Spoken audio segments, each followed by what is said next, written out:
Hi எல்லாரும் எப்படி இருக்கீங்க? அம்மாவுக்கு கொஞ்சம் டயர்டாக இருக்குது, செடிக்கு நீ போய் தண்ணி விடு அப்பாவோட சேர்ந்து அப்படின்னு சொன்னால், அப்பாவும் மகனும் சேர்ந்து எப்படி செடிக்கு தண்ணி விட்டுக்கிட்டு இருக்காங்கன்னு பாருங்கள். எப்படியோ நாங்கள் விடுறோம், செடிக்கு தண்ணி விடணும் அவ்வளவு தானே அப்படிங்கிறாரு. அவர் பாட்டுக்கு எதையாவது சொல்லி கொடுத்துட்டு போயிடுறாரு. நம்ம நாளைக்கு போய் விடும்போது அதுலேயே தான் செடிக்கு தண்ணி விடுவேன்னு வந்து நிற்பான். நம்ம தான் சமாளிக்கணும். ரிக்கு உங்களுக்கு இவ்வளோ ஹெல்ப் பண்ணுறாரே, நீங்கள் வந்து ஃபுட்டெல்லாம் கொண்டு போய் ஷேர் பண்ணலாம்ல அப்படின்ட்டு ஒரு சிலர் சொல்லியிருந்தீங்க.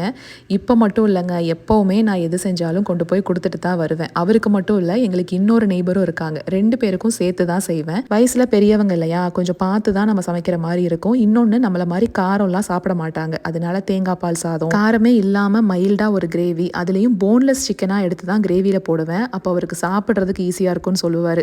நான் போகும்போதே என்னம்பாரு, ஜன்னல் இன்னைக்கு வாசம் பிடிச்சேன், நீ வருவேன்னு தெரியும் அப்படிம்பாரு. உங்கள் கமெண்ட்டை தான் படிச்சுக்கிட்டு இருக்காரு. படிச்சுட்டு எவ்வளவு சந்தோஷம்னு பாருங்கள். உங்கள் எல்லாருக்கும் தேங்க்ஸ் சொல்ல சொன்னார்.